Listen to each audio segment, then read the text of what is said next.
There's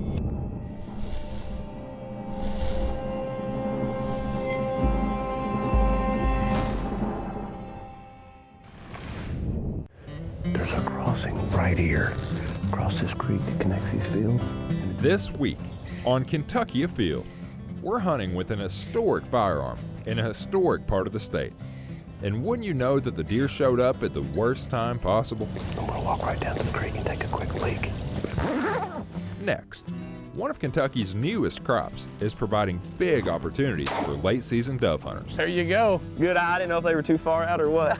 Then we're catching delicious fish with a pole Another sauger. and pigs with a trap. It's all next on Kentucky Afield. Such a pretty fish. Beautiful. This pond is plumb loaded with frogs. They're everywhere in here.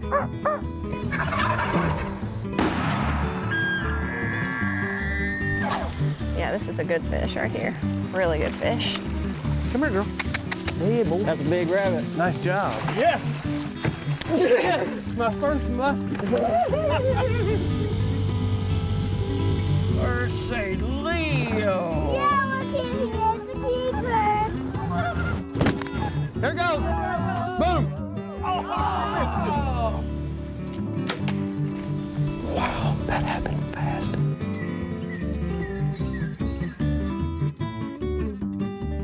Hello, and welcome to Kentucky Afield. I'm your host, Chad Miles. Join us as we journey the Commonwealth in search of outdoor adventure.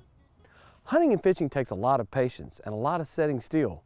But when you finally have to move, for whatever reason, you may be caught with your pants down.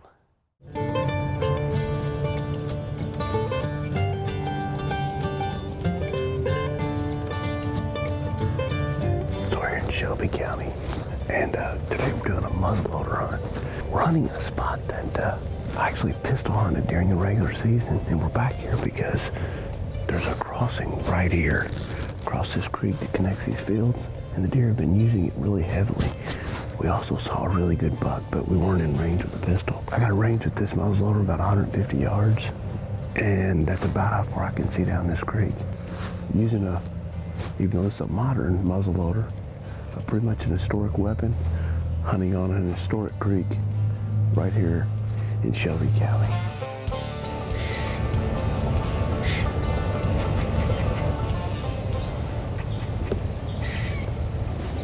We got a deer on top of this ridge making its way down. Oh, here comes another one. Got several deer moving right to us up on the ridge. I don't know if it's gonna cross the creek or stay on the hillside. From a seated position, I can't get a shot.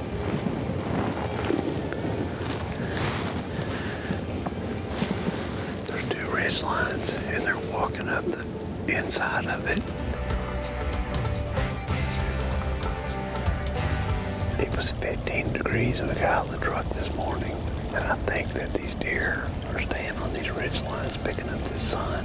They're right on this top of this ridge line, and being on the ground makes it really hard to get a shot. I'm gonna walk right down to the creek and take a quick leak.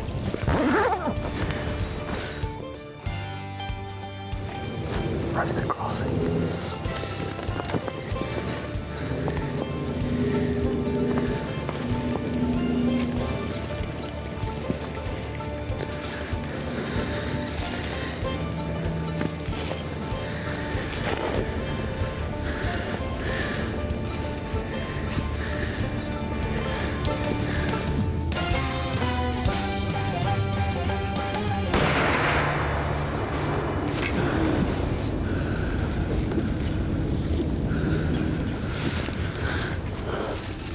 Sure what just happened. There's so much smoke. This went down really crazy. I walked down there to go to the bathroom. It was so cold I had to go. As I'm standing down there, I look up right at the crossing we've been watching for the last 2.5 hours. There stands a doe.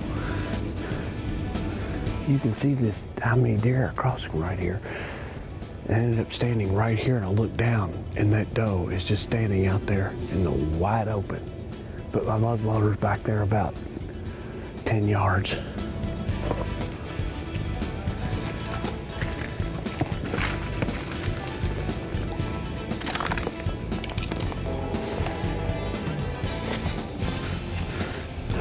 You should have been standing right out here on that little patch of soil there. See if we can get there.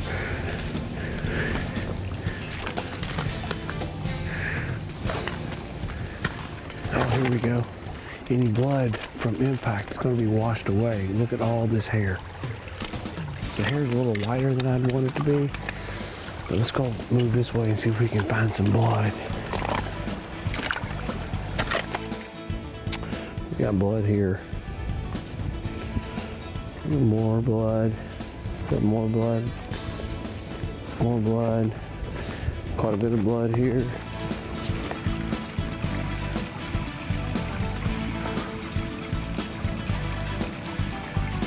When the smoke cleared, I couldn't tell where in the world this joker had went, but it actually looped up around, and as deer usually do, went back to water pretty quickly.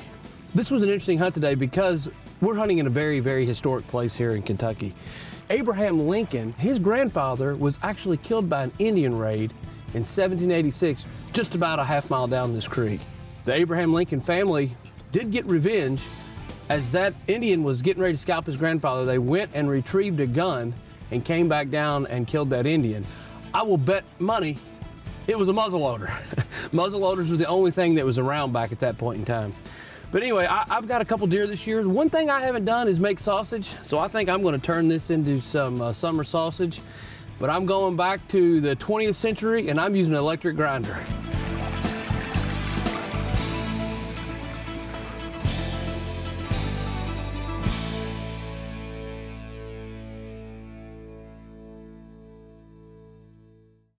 Did you or someone in your family get a new shotgun for Christmas? Well, here's the perfect way to get out and use it. Dove season does not go out until January the 13th.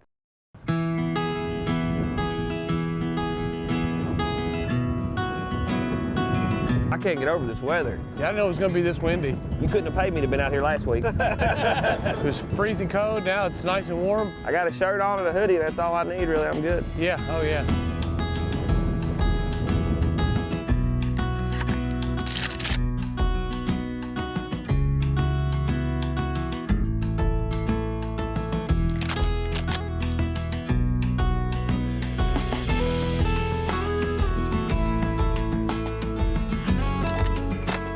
So Bruce, how many times have you dove hunted in January? This is only the second time. The first time I did was last week or so, so it's definitely something new for me. You know, almost every hunter in the state of Kentucky can tell you what the opening day of dove season is. September 1st, always. But we actually have 3 seasons, and season 2 and 3 are very underutilized. Yeah, definitely forgot about. The opportunity to get out in a dove field can be really, really fruitful. You've got a little bit of a unique situation here. A little different, yes sir. We're actually hunting a harvested hemp field. Yes sir. Tell me a little bit about hemp. Hemp is it's kind of the new crop in Kentucky. We haven't, it's the first year we've done it. There's 2 kinds you can do with it. There's the fiber kind, and that's more like your traditional, you cut it like with a hay cutting equipment. And then there's the kind you grow for the seed, which you harvest with a combine. And what do we have here? This is the harvested. So this is what this run through a combine. So it got thrashed with a platform draper header, and that collected the seed, and we actually bagged the seed to be sold.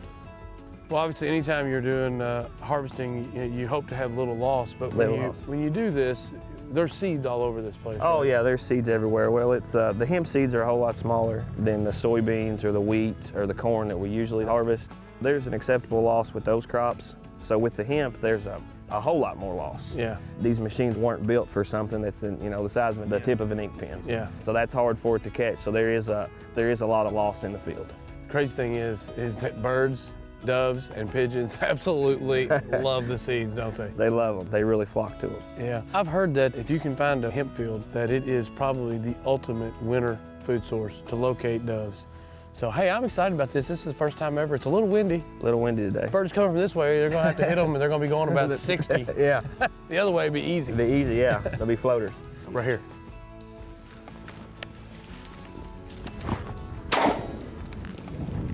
There you go. Good start.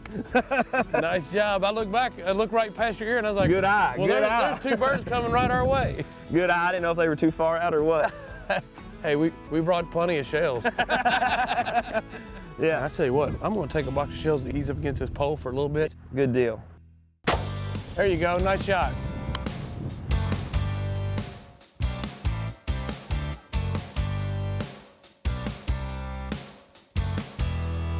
Oh, behind us.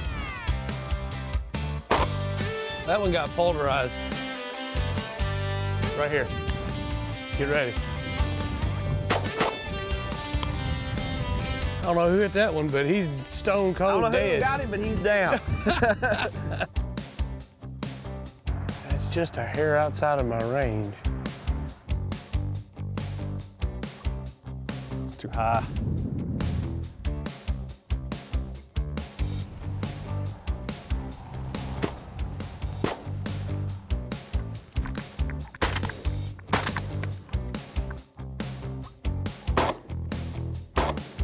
Man wanted it, but I didn't give it to him. They use their eyes a lot. They really do watch what's moving on the ground.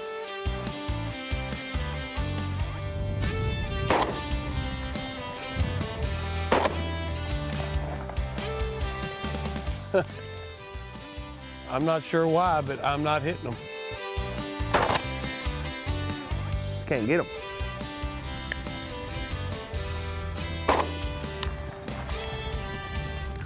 Finally, you kind of got to go through a process to plant hemp. You just can't go, hey, you know what, I'm going to add hemp to my field this year. It doesn't work that way, does it? No, you have to get approved with the state. There's a lot you have to go through. It's not legal on a federal level, I guess, so you have to jump through a whole lot of hoops. Yeah. There's hundreds, if not thousands, of different uses for hemp. And with the low grain prices in the U.S. and tobacco being on the out, you know, farmers need another crop to turn to because diversity is the key in farming. Some people hear hemp and they go, oh my gosh, there's no harm to these birds. There's no harm. THC. There's no issues that you deal with marijuana with hemp. No. It's just a plant. It's just a cousin, you know, just a relative to the THC-based plant, and it doesn't affect the birds. You know, the birds don't fly. They're not gonna fly backwards or. It'd be easier for us, right?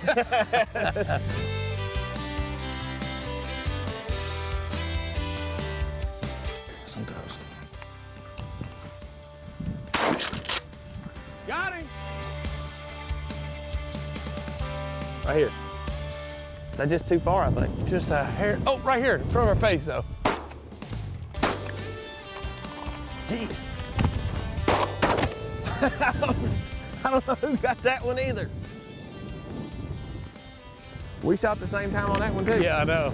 I wish we were shooting at different ones. We were shooting at the exact same bird. I wasn't gonna shoot that third time. I was like, I done missed twice. It's a combo effort. Nice job. Yes, sir.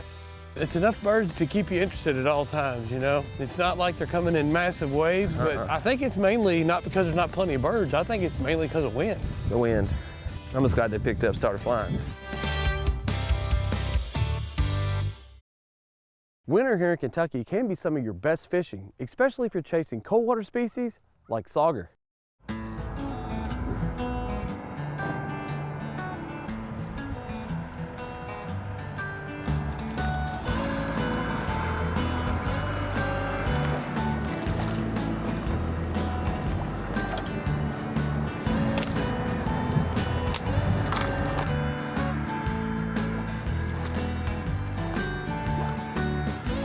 So we're here in downtown Frankfort, Kentucky, here with Chino Ross with Gone Fishing Guide Service, and we're targeting muskie, or excuse me, we may catch a muskie, but we're targeting walleye and sauger.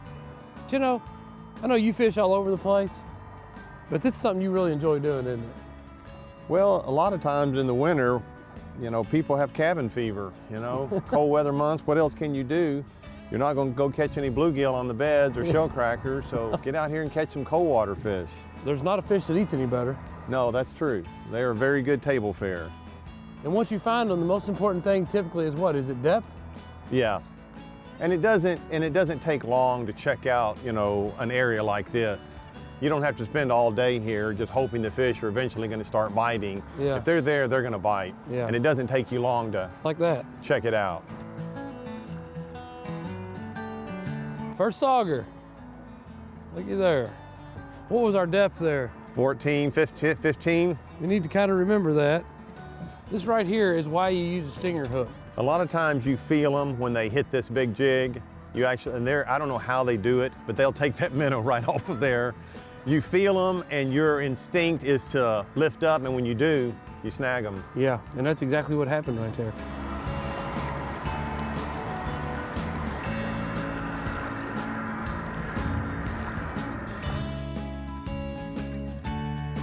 Here we go.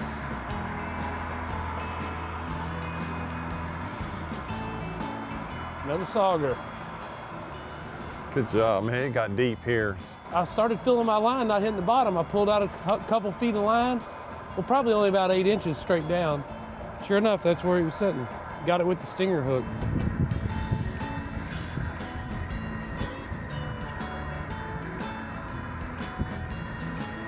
Got him? Yep. There we go. Feels like another small one though. Definitely a sauger.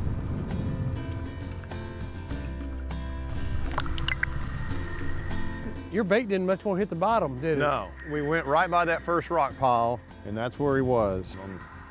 There's just something about these fish that's just, they're so much fun to catch. They're fun to catch, and they're beautiful fish. And they're just beautiful. nice job. I think mine's bigger than his. That's what I'm gonna say.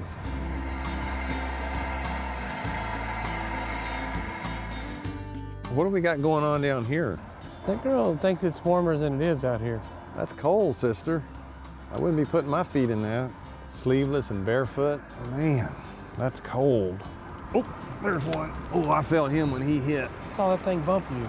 Boy, he hit me twice before he grabbed a hold of it. There you go. Look how dark he is. Look how pretty that fish is. Right out from our rock pile. He just went and hit it and hit it and hit it again, and there he was. And look at there, he bit the stinger hook. I want it. See there, just what we were talking about. He actually bit it. And it's amazing how those fish are in that spot right there. Oh, there's a bite. There you go. Is that a fish? Yep, Yeah, that's a good one. that is a better one. You need a net? I don't know, let's see him here first. Might just Oh, have him foul hooked Foul badly. hook, but Yep. still pretty good fish. Yeah, it's still a good fish though. There you go. Same spot, brother. I see one bigger one in there. Surely that's mine. Surely. Surely.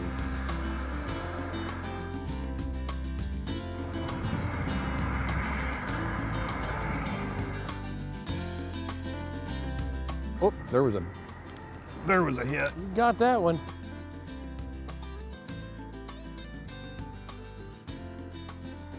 They're all about the same, aren't they? It might be a little bigger. Now, did he bite it? Look at there. Look at there. Hey, Look at that there. could be a good sign. He bit that jig. That fish there's got the jig in his mouth, which He bit the big jig. He hammered. I felt it. I felt him just hammer that. that could be a good sign. I love when I start seeing the bait in the mouth, though. That means they saw the bait, they wanted it, they aggressively hit it.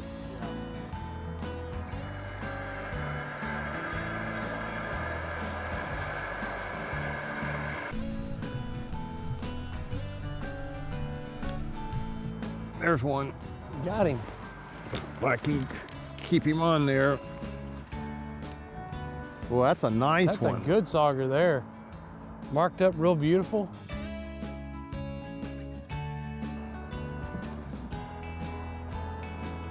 Nice fish.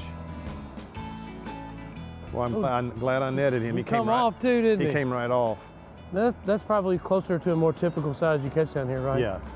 The 15, 16-inch fish. So if this were a walleye or a sauger, it would be just about the keeper size. Yeah, yeah. There we go.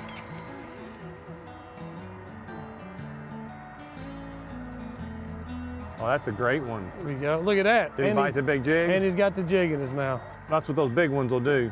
Yep. Very nice. Great fish, man. So these fish are really, really adapt to being in current. You got these markings on the top of them that when fish look down on them, they're completely camouflaged. They can't even see the fish. And the way their nose and their head is just mashed down, current can flow right over the top of them. Their eyes are up on the top of the head, so they're obviously looking up. So they are a bottom feeding fish that's looking up and forward.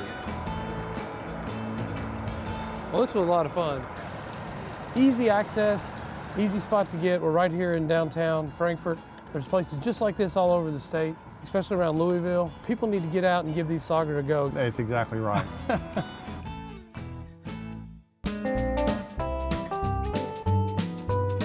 Now let's check in and see who else has been out having fun in this week's Ones That Didn't Get Away. Here we have Jared Zumbiel with a nice buck that was taken in Campbell County in October of 2017. Nice job. Here we have Wes Hall from Viper, Kentucky with a really nice largemouth bass. Congratulations. Here we have Robert Price of Greensburg, Kentucky holding a 50-inch muskie that was caught while trolling at Green River Lake. Nice job. Here we have a really nice healthy largemouth bass caught by Margaret Thomas. This fish was caught on an artificial worm at a private lake in Livingston County. Nice job. Here we have Hardy Bryan, also known as Beetle Spin, holding a nice largemouth bass caught on his 2nd birthday. Nice job. Here's how you spend a nice afternoon in the summertime. Bluegill fishing. That's what 8-year-old Dylan and his brother, 6-year-old Boone, did while fishing in Mason County. Nice job. Here we have a nice buck taken by Riley Hines. This is her very first deer ever, and it was taken at LBL when she was 9 years old. Congratulations. Here we have Gabby Mayfield with her first tom ever, and also her bow fishing on the Ohio River. Here we have Owen Michaels, who caught this beautiful largemouth bass at his Pop's Farm Pond in Caneyville, Kentucky. Nice job. Wild pig populations are a problem throughout North America. Let's check in and see what biologists here in the state of Kentucky are doing to control this population. Today we are headed out to remove some pigs from the landscape. We have several populations of pigs in Kentucky that are doing a lot of damage. They are destroying crops. They are displacing native wildlife. They're interfering with hunting. They are destroying forests and water quality. One of the major threats that we face when it comes to feral swine populations is the risk of wildlife disease.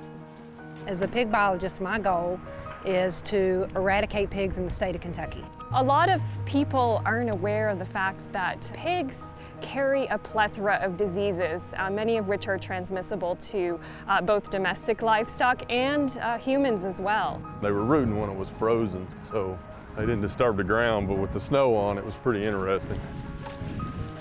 Some of these diseases can cause very severe problems and can actually be fatal in humans. What we do first is when we see pig damage, we'll come out, we'll find an area that has a lot of pig presence, and we'll put some corn and bait out and a camera, and we'll watch it for a while, and if we get the pigs on bait, then we'll make the decision to set the trap. Sometimes that's just a couple days. Sometimes it takes a week. We've got a piece of like braid fishing line running behind the feeder here, so that lets them come to the feeder, and then eventually one's going to be curious and walk and hit that tripwire. So our goal is to catch as many as possible. So you don't want to have the tripwire at the front of the trap or you're just catching one at a time. We want to catch 5 like we did today or more. We prefer to trap pigs rather than shoot them, rather than hunt them, because they're so smart. The tripwire pulls the pan and releases the door off the dog of the trap. As far as intelligence, pigs are in the top 10 animals on the planet. They will leave the area, they will go nocturnal, and they will continue to reproduce, so the next time you run into them, you've got an even bigger problem. So what we do is we try to trap the whole sounder, remove the whole sounder from the area. A sounder is a group of related females. We'll go on and set the trap and leave the door up, let the pigs come in and get used to the trap, because you know, like I said, these pigs are extremely intelligent, so we have to ease them into the trap. Once we get them in the trap and we can get a whole sounder in the trap, then we can shut the door. Basically it's set so smaller pigs can be underneath it and, you know, a bigger pig comes in here and hits it, but essentially all they're doing, then we've got pigs caught. This trap, we've got the ability to shut it with a cell phone. So when we know pigs are in there based on our trail cams, we'll drop the door. We collect these samples to test for these diseases, and it's important because we want to identify disease before it's too late, before these diseases become established in our wildlife populations. So we want to protect our wildlife, we want to protect ourselves as well, and so that is also one of the main reasons why swine eradication is such an important thing. They breed so fast and they produce so many piglets. Oftentimes we'll have a sow with piglets, and when we process her and open her up, she's pregnant again. Piglets are able to reproduce themselves at 6 months to 1 year old. So we can't, without trapping efforts, we can't make a dent in the population. Ready or not, 2019 is here. Make plans now to get outdoors this year. And remember, hunting and fishing on private property is a privilege. Always ask permission and thank the landowner. Until next week, I'm your host, Chad Miles, and I hope to see you in the woods or on the water.